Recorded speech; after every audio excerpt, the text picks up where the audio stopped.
there's a Bible verse. I'm not sure exactly which Bible verse it is, but it says that all that you have is all that you need. And so a lot of the times when people are first wanting to start a business or first wanting to make money and break free of the matrix and not be a cog in the machine, and they know that they're just meant for more, a big part of the reason and a big fuel that kind of pushes them to do more or to go above and beyond is the fact that they have insecurities, right? So for example, like the title of this video, I used my insecurities as my fuel that drove me to success. I used that as my chip on my shoulder. And Alex Hormozi talks about this.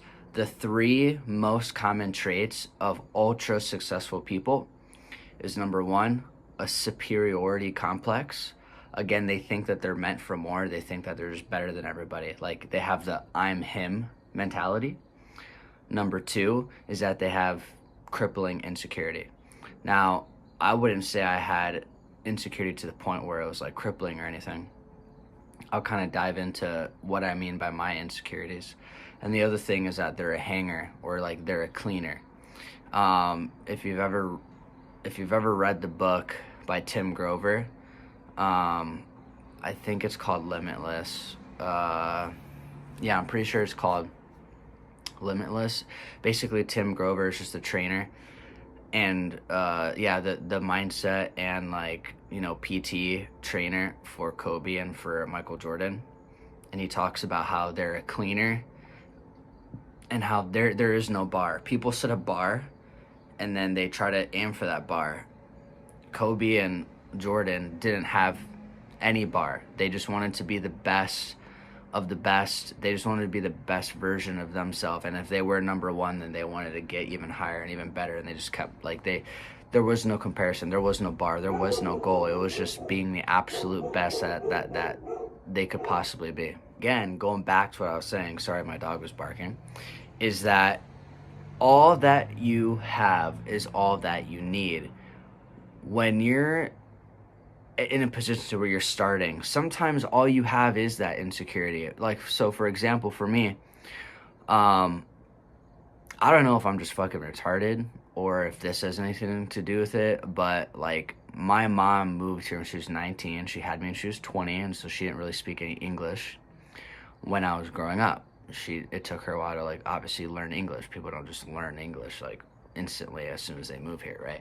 So I'm not sure if that had any reason to do with it or if I'm just slow, but basically through elementary school, I was a very slow reader.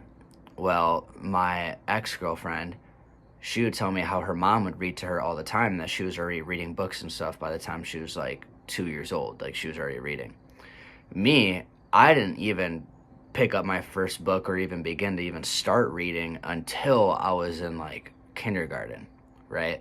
That was the first time. And obviously in kindergarten, you're not even reading. The teacher's reading to you, but it wasn't until whenever they start to make you read in school that I even began reading. So I was definitely very behind. And so because I was behind, I was always put into these extra reading classes for the slow kids, basically. And I never even thought anything of it until 4th and 5th grade. I started to begin to realize everybody else is getting to go do art, or everybody else is getting to go do music or PE or all this, all the fun shit. And I get separated along with the other fucking weirdos.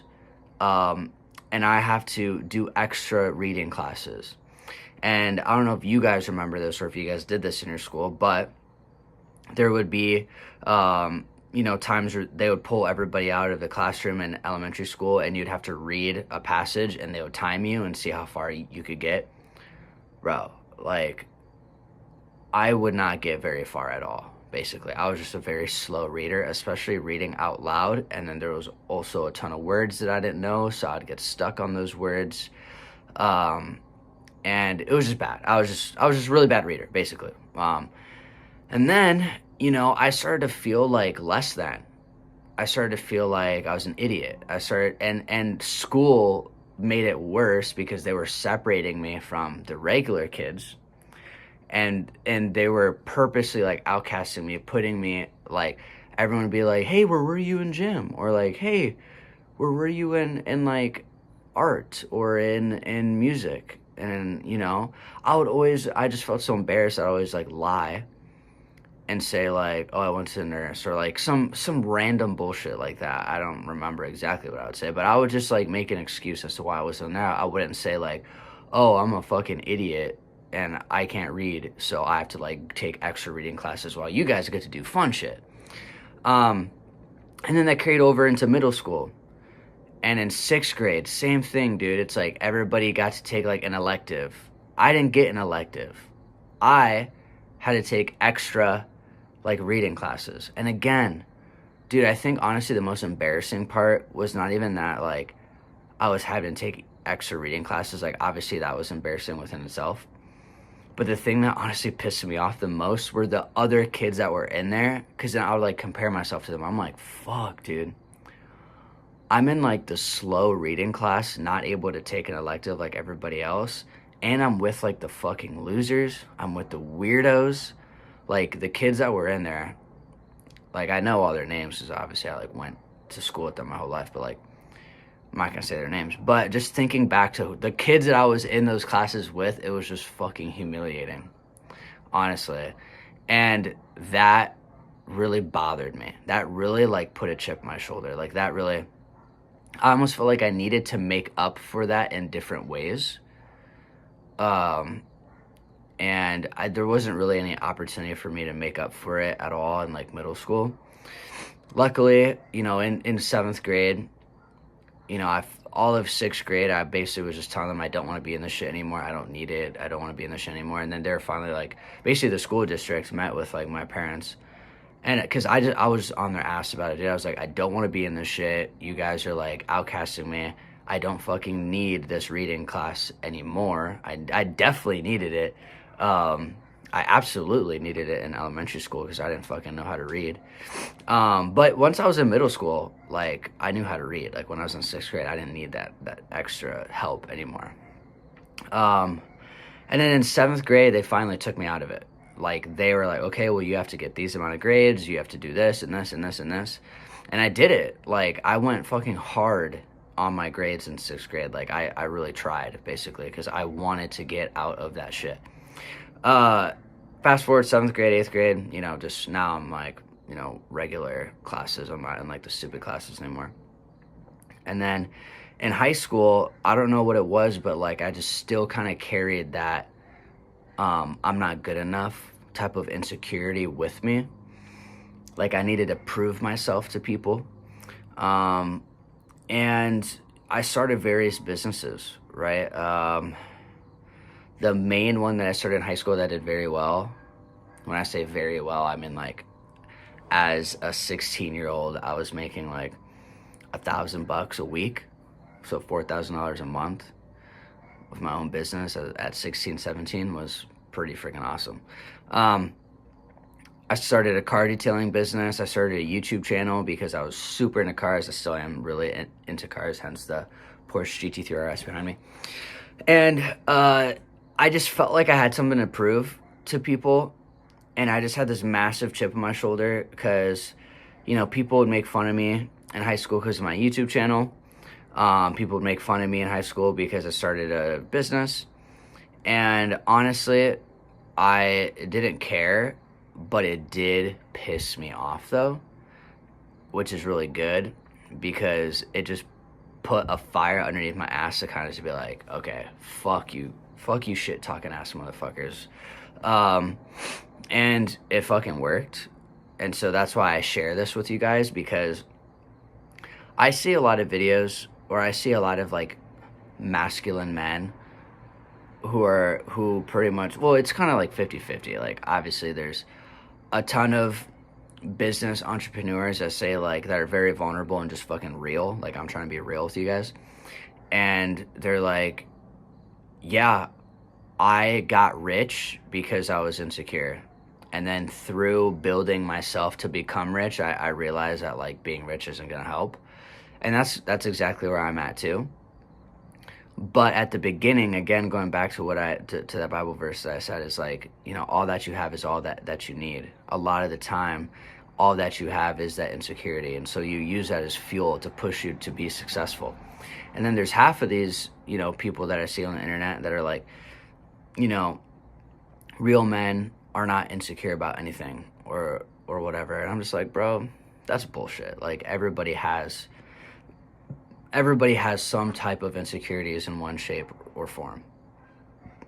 And instead of denying it and trying to think that you're cooler than everybody else and saying that you don't, instead just be real, be vulnerable, and recognize what those things are, and A, work on them, and B, use that insecurity to really drive and use that as fuel to push yourself to get to where you're wanting to be, essentially.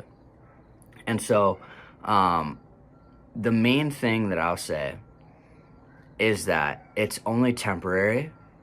It only really works at the very beginning or for as long as you feel insecure.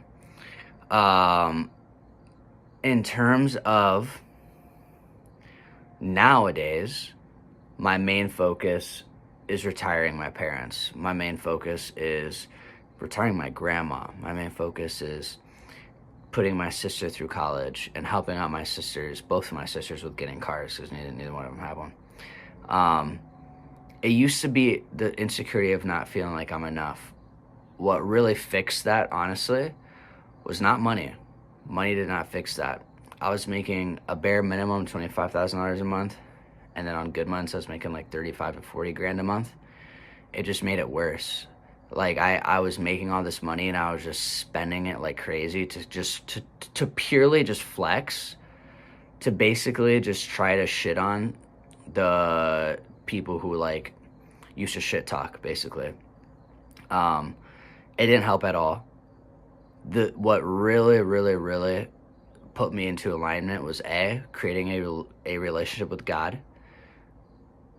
B is working on my personal development and just trying to be the best version of myself, and not to try to like flex on anybody, but not to try like flexing on anybody, but just to purely do things for the sake of, for me.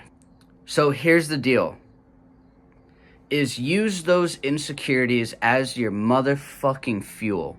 If that's all you got, okay? All that you have is all that you need. I want you to remember that, okay? I don't want you to say, oh, I'm not going to start making videos until I have a camera, or until I have a tripod, or until I have a mic, or until I have a desk, or until I have a cool background, or until... Fuck no. Just fucking do it. Just start. Please. Just start. That's what you got to do, is just press record. Your personal brand is going to be the number one thing that you do. Again, a lot of people, instead of being insecure about your videos and people like what, you know, people DMing each other your videos or talking about your videos, or like, just understand that's just going to fucking happen. Like that's going to happen. That's the name of the game. That's what you're signing up for. You're putting yourself out there. People are going to talk about you. So use that shit as fuel. I'm telling you. Now this video is mainly just like how, you know, kind of like my story of, you know, why I had that insecurity of not feeling like I was enough. And you know what? Like this video is already going to be like 15 minutes long, so fuck it. I'll go into this a little bit deeper too. Like my parents were fucking poor, dude. Like I was friends with all of like the preppy kids, and they all had like a perfect example. I use this all the time. They all had Nike Elite socks. I couldn't get Nike Elite socks because my parents couldn't fathom spending $17 for one pair of socks. And that shit would piss me off, dude. Like why can't I have the cool socks like all my friends? Because we don't have money. Well, why the fuck don't we have money? Like, you guys are at work all day, just like all my friends' parents are at work all day. They all have nice things. They all have a new bike. I don't. they all have Nike Elite socks. They all have KDs. They all have LeBrons. They all have Hyper Dunks. Like, that's the shit that we cared about in middle school, which is so funny thinking about it. Like, we just cared about basketball shoes and socks. Like, they all have the Titan, the Fightin', whatever those are called, the Fightin' braided necklaces, and, you know, all those things. And I never felt like I fit in because I never had those things. And then again, like, I would compare myself to, like, okay, who are the friends that, like, we make fun of? Like, not friends, but, like, who are the kids that we would make fun of? The fucking poor kids who didn't have any of the shit. And so I always was, like, scared that, okay, now I'm going to be the next target because I don't have the nice shit. I am, like, the poor kid that doesn't have all the... And I took that shit in my own hands. My parents were like, no, we're not going to spend $17 just for you to have Nike Elite socks. And I was like, okay, fine. And that's why I love that I came from humble beginnings, because, again, that shit put a fucking chip on my shoulder. And what did I do? I started door knocking. Bro, at like 12, 13 years old, I was knocking on every single neighbor's door. I was like, hey, what can I do for money? People would be like, oh, you can pick up these sticks for $20, or like, you can walk my dog around the block for $5, or like, oh, you want to rake my leaves? Or on snow days, everybody would be in playing video games. I was like, no, fuck that. Like, I need to go make money. And so I would go shovel driveways on snow days. And thinking back to it now, like, I had no idea that I was doing door-to-door sales. That's what I was doing. There would obviously be people who would be like, no, I don't need anything. There'd be people who didn't answer, and then there'd be people who would answer, and they'd give me money. And then I turned those people into, like, retainer clients too. I remember there was this lady who was an ex-FBI agent. I still don't know if that's real or not. I don't know if she was just lying or if that's, like, really true, but she would call me back to come back all the time, clean out her gutters, rake her leaves, move, like, bricks from her backyard into her garage. And then another guy, I would walk his dog every single day and get $5 just to walk his dog around the block every single day. There was another guy, you know, kind of same thing, just miscellaneous shit, dude. Picking up sticks in his yard, mowing his yard, picking up his dog shit.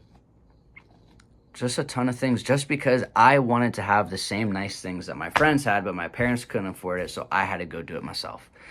And I'm so grateful for that. And I'm also very grateful that I did watch my parents grow up struggling, because now I use that as my fuel to do what I do so that I can retire them. The other part of that is that I saw a perfect example of a life I never wanted to live. I saw an example of the lie that the American dream is. That if you just go to school, and if you take the safe route, and if you just get into a 9-to-5, and if you just work for 35 years until you retire, that's the American dream. Fuck no, it's not. You know why? You know how I know that? Because every single day I would listen to my parents fight about money. My parents got divorced because all they would do is fight about money. The bank took our house because they didn't have any money to pay the mortgage. Then they were single parents on single incomes, not together anymore, and they were even more broke. And just hearing your parents complain and complain and complain and complain and complain every single day, and also have this victim mentality of, like, life's happening to them, not for them, it just showed me a perfect example of the life that I never, ever, ever wanted to live. They showed me the perfect situation that I never wanted to get myself into, ever. And so I started to learn at a very young age, if you want shit in life, you have to go out and get it yourself. And complaining about it isn't going to change a single thing. Because I would see them complain every day and nothing would change. It would just get worse. You'll never hear me complain, ever.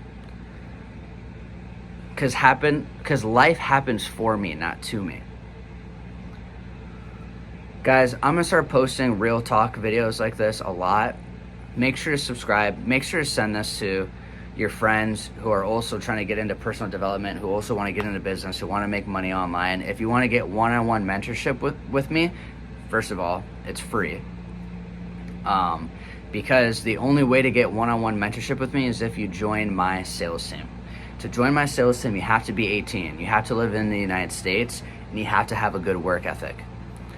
Apply to join my sales team, the link in the bio, and that's to book a call with me, or to apply, fill out a form, and then from there we'll see if you can book a call with me, and we'll go from there. Appreciate you guys watching. Come back, make sure to subscribe so you don't miss the next video.